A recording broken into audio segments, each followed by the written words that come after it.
So it's been forever and a day since I've created a YouTube video, mostly because I've been going through some health issues recently, which I'll go into later in another video. I've also been creating a ton of educational content for my website, but most importantly, I've been working my ass off trying to finish my debut EP. And today I wanted to give you a little look-see behind the scenes of how I did it.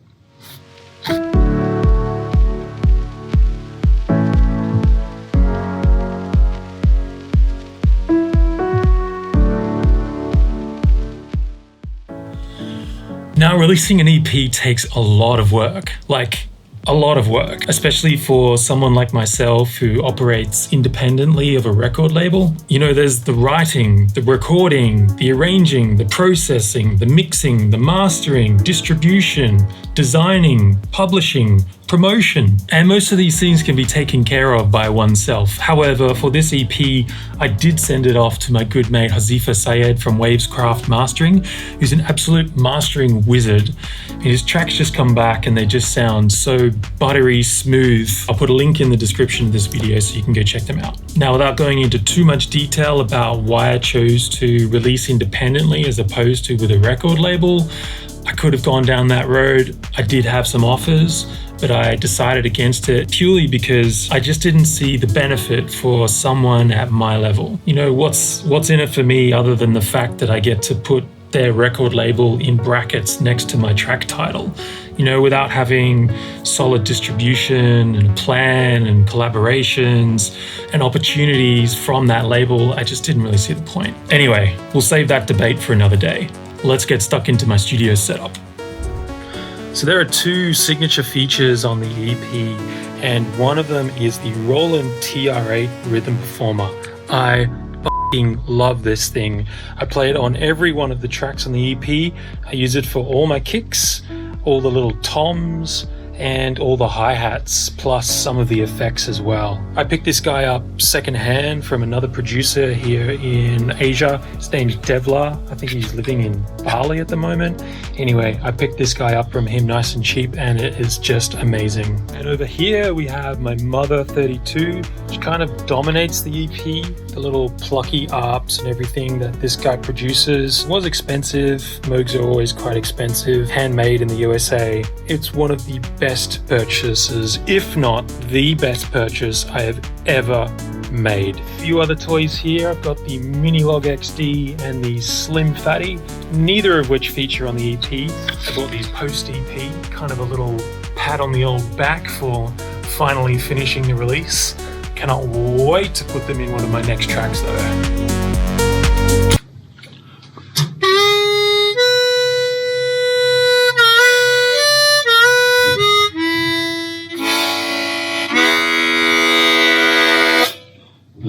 I have a bunch of other instruments in here, but none of them really made it onto the EP. I have various percussion instruments, harmonica. I have a drum kit with no cymbals over here because I couldn't afford to buy cymbals. I kind of ran out of money when I was building the studio. I've got a guitar, I've got a bass guitar. None of them made it on there. Maybe next time. Everything else was just produced inside the box with a little help from our favorite Uncle Ableton. So let's go take a look.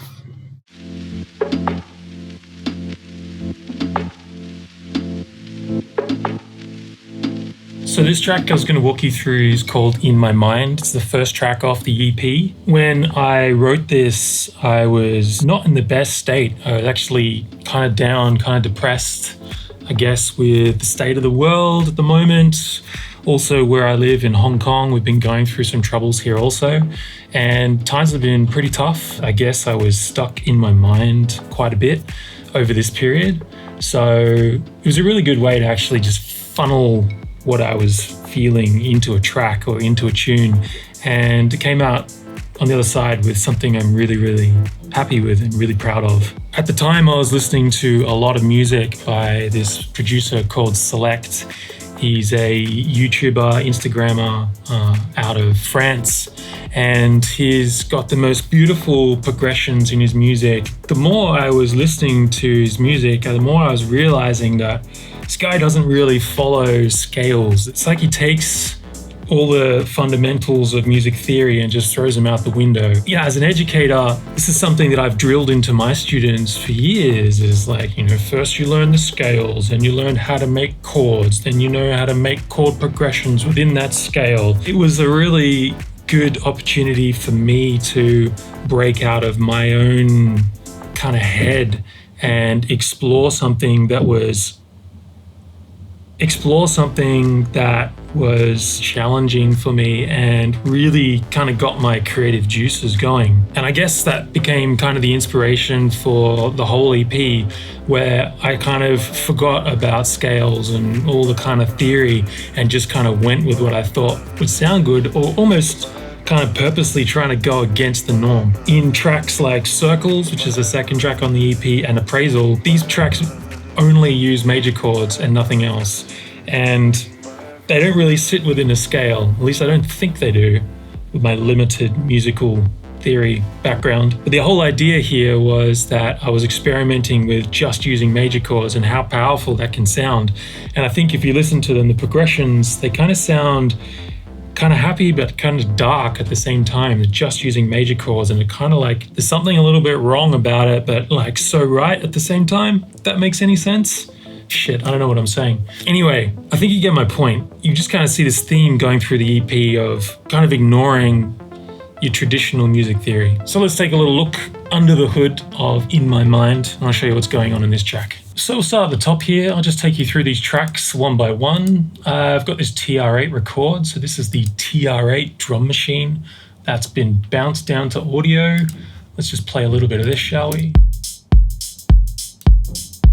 Zoom in on this guy.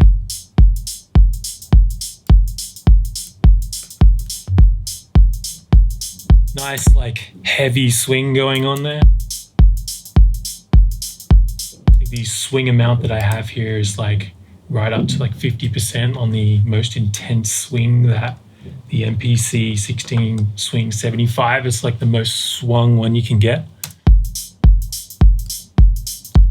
Such a good groove.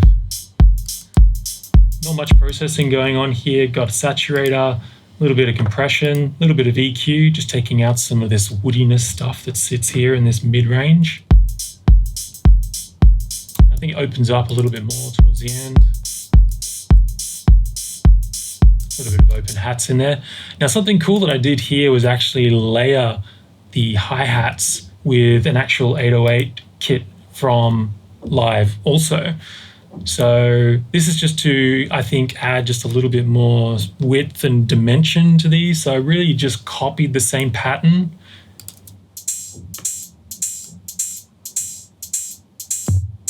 And if we layer these together, and without, it's just a TR8, and that's with the hats as well. It just adds a bit more dimension to it, which is really good. Let's heighten width this so we don't get too confused. All right, claps. What have I used for claps in this? Nice. Just a single snap. Oh, there's another clap down here. Yeah, so just a couple of claps layered. Pretty simple shit. A little bit of compression going on there, a little bit of reverb.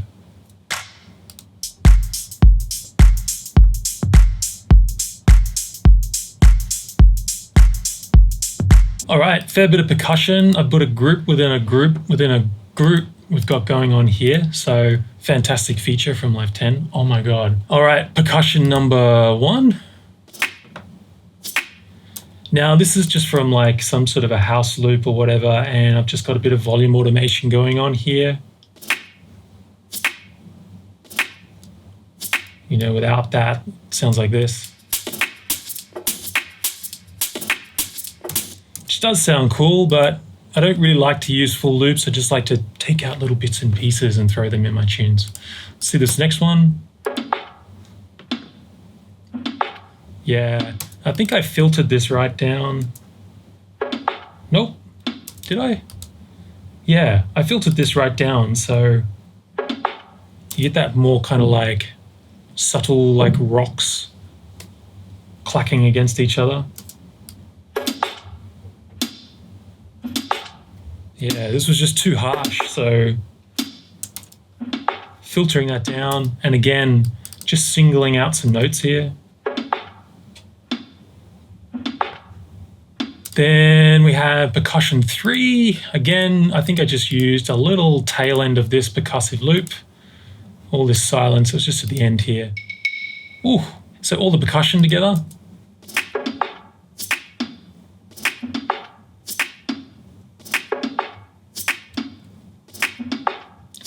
All the drums together.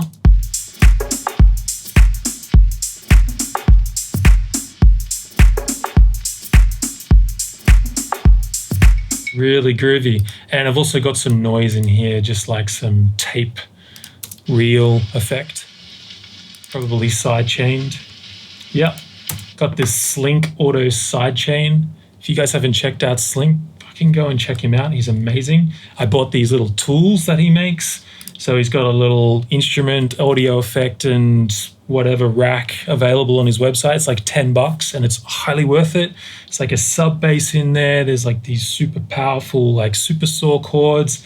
Really, really handy audio effects. I mean, I know I could make this myself, but I wanted to support the guy because I love the dude's tutorials. Go check him out, Slink. All right, moving on to the chords. This is where the whole idea for this track came from.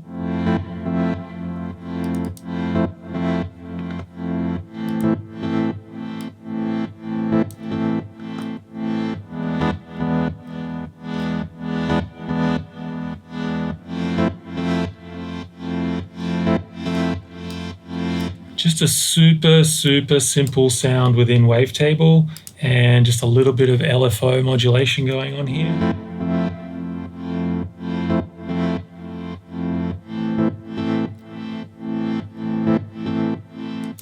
Really, really heavy sidechain as well if I take that off. So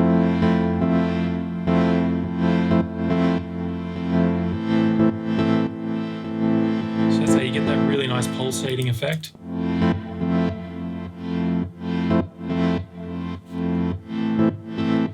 Whole bunch of stuff going on here. We've got some chorus, Tau Chorus, good old trusty Tau Chorus on here. It's a free plugin. It's really, really nice. We've got some saturator. We've got this sidechain going on, a little bit of delay, a little bit of reverb, a little bit of EQ with a boost in the sides, so you get that like nice stereo width. And we've got some more sidechain going on here, a little bit more sidechain going on here as well. This is sidechain from the vocal. I guess the vocal playing, I wanted to like duck a little bit over the elements to give some space for it, just a little bit. Nice little technique that. But yeah, really, really simple sound just built in Wavetable. Something about like that. All right, let's move on to the bass. Now, the bass, I went for like the kind of like more plucky kind of bass. I've been moving away from this sound recently, but I don't know, I quite like this bass in this tune, but I'm not sure how many times I'm going to repeat it because it's like maybe a little cheesy, but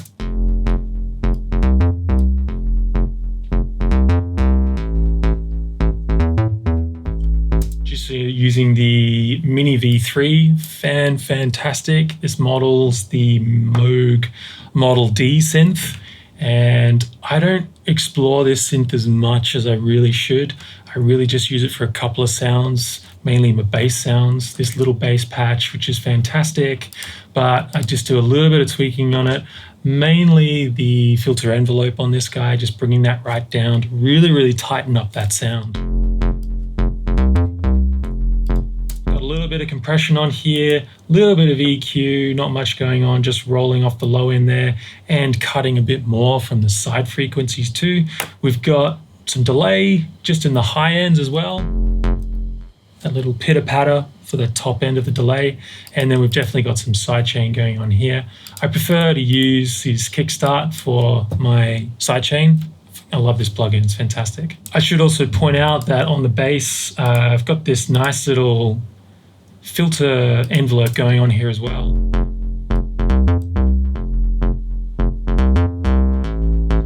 Just closing and then opening the bass.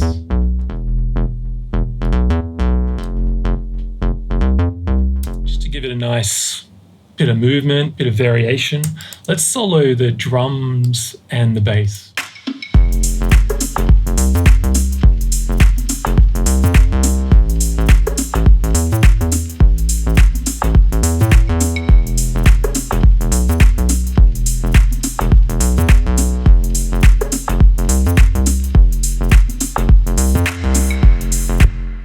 Nice. A little bit of a reverb send there. I love that technique. All right, stabs. Stabs, this was really nice. This is something I don't normally do, and I use this technique, and now I think I'm going to use it in all my tracks now. It's just this beautiful technique of using an arpeggiator, but having like a really, really short time. So I'm using like 1/24 for this, and having it repeat only once. So essentially you can write your MIDI notes. Here we can jump into the MIDI notes here. You can see I've just written these chords. And essentially what this is doing is exactly that. It's playing it from the top to the bottom. Do-do-do-do-do. But I'm using an arpeggiator to do it.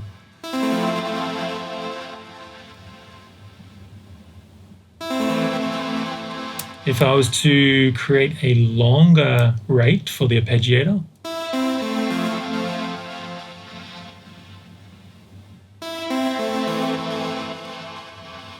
the short rate time, I found that 24 worked quite well. Ooh, beautiful. Without the arpeggiator at all.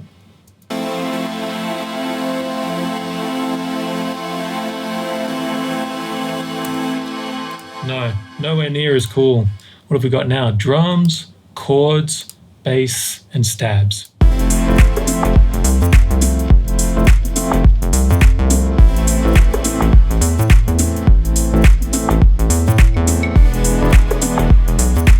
Yeah, it's really, really nice. Love that effect. Super cool.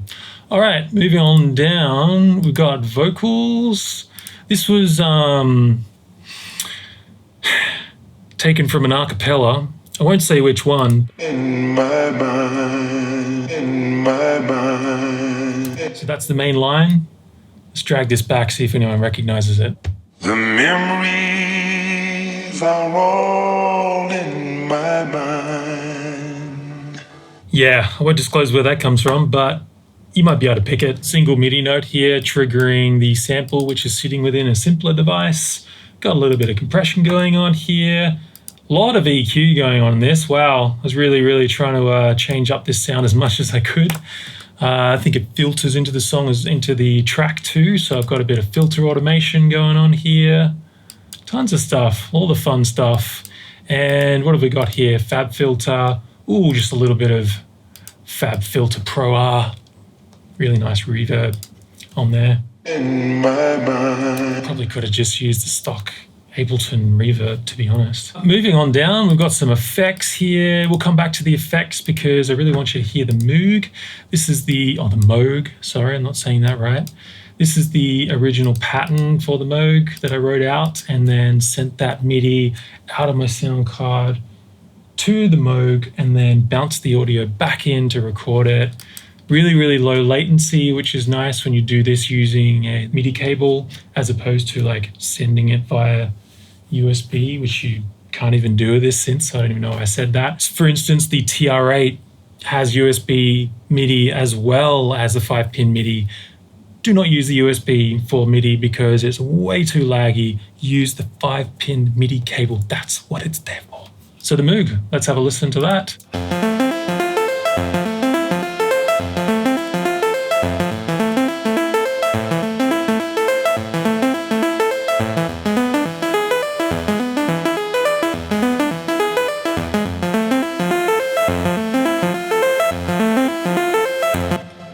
I'd love to tell you that I like wrote that out, but I didn't. I just used an arpeggiator and then copied the MIDI notes in there so that I had them and also so that I could put my own groove on them, my own swing. You can see these notes are not really on the grid because we've got the swing from Uncle Ableton here, which is giving us the actual groove of those notes. And then that's bounced down. So I've got the raw actual audio here, and then I processed it. So there's all this processing going on here. Got a tuner on here, so I know that we're staying in key, which is pretty important. And I can see that it's a little bit sharp. Just adds to the whole ambiance of the tune. A little bit of saturator. I love using saturator on the Moog. Just gives it that nice push, a little bit of grunt behind it, a little bit of dirt. I'm using the medium curve. I always use the medium curve. I think that's the best curve, if there is a best curve. A little bit of compression going on here, a little bit of delay, a little bit of reverb. We've definitely got some sidechain going on there, some EQ with a boost in the highs again. Got a utility on here.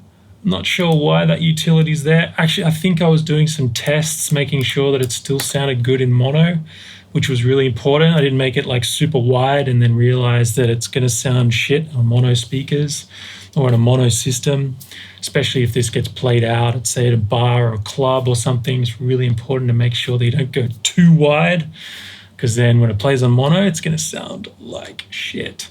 And then a little bit of filter automation going on here also. If I take all this processing off, the old Command A and 0 that, let's have a listen to the Moog just by itself. A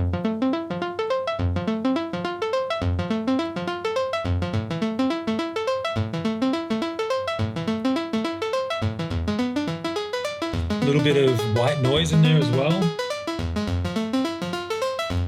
There's a noise oscillator on the Moog also, on the Moog, on the Mother 32. And if we turn the processing back on,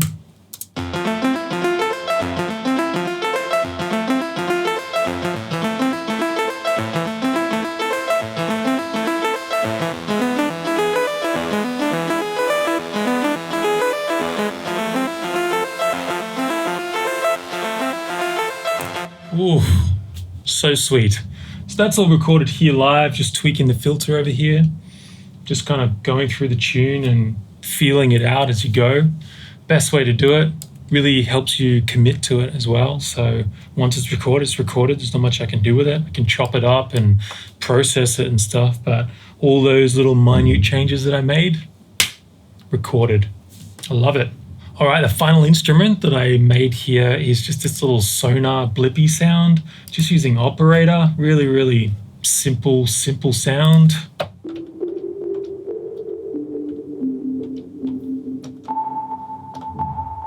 Really like using these sonar sounds in my tunes. They kind of like put a lot of space and just fill up a lot of space, I should say, in the tune.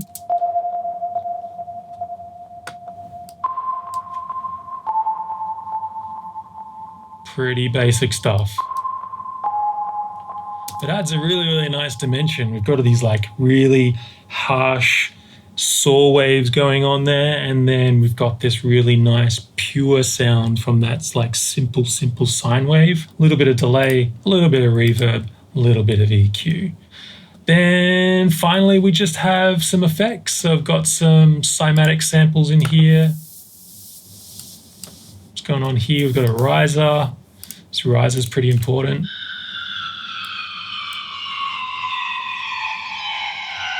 Well, it's more of a downer, I guess, than a riser. Then we've got this Bosch effect, which I pretty much put in every one of my tunes.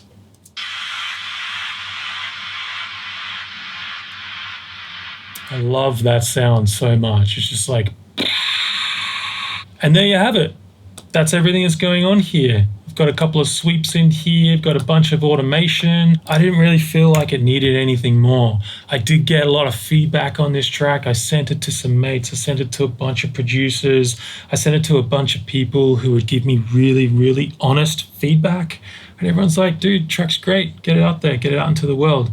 And that was awesome. It was like one of the biggest tips I could give to anybody who's trying to finish music or get better at finishing music, is to get surrounded by people who will help you finish music and give you that confidence that you need. I needed it. I needed the boost. Let's listen to this build up one more time and then we'll close out.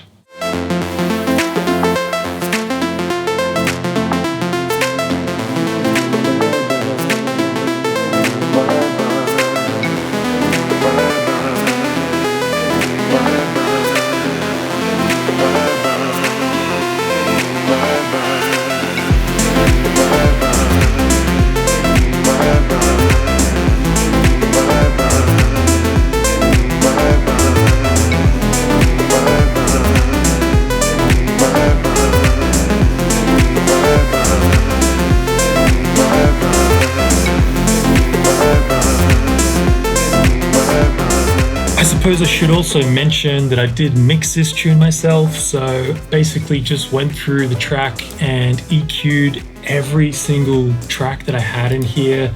Every single channel's got some sort of an EQ on here. It's a little bit of panning going on here, fixing up some of these frequencies, processing stuff in groups. There's nothing on my master, which is really important.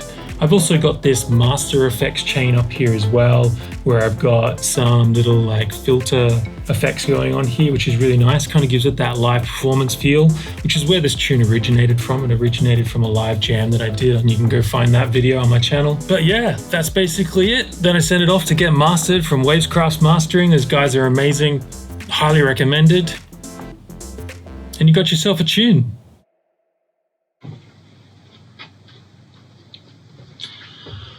Finishing and releasing my EP is one of the biggest accomplishments of my musical career. It really forced me to focus and commit to something fully.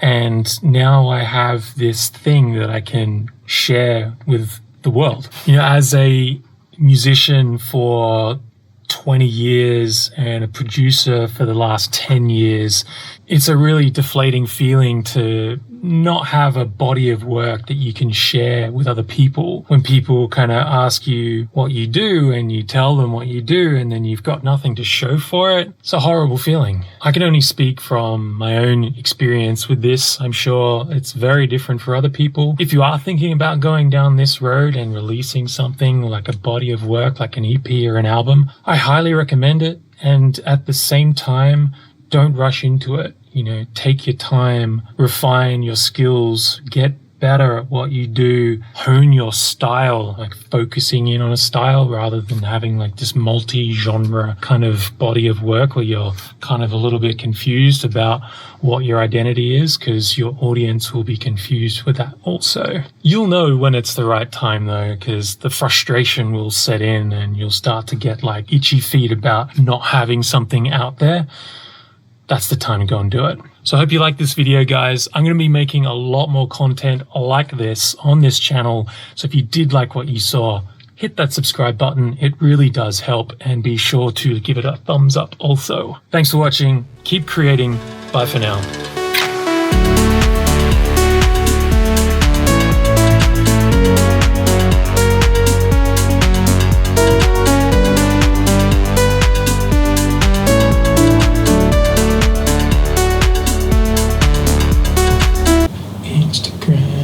Instagram, everybody's on Instagram.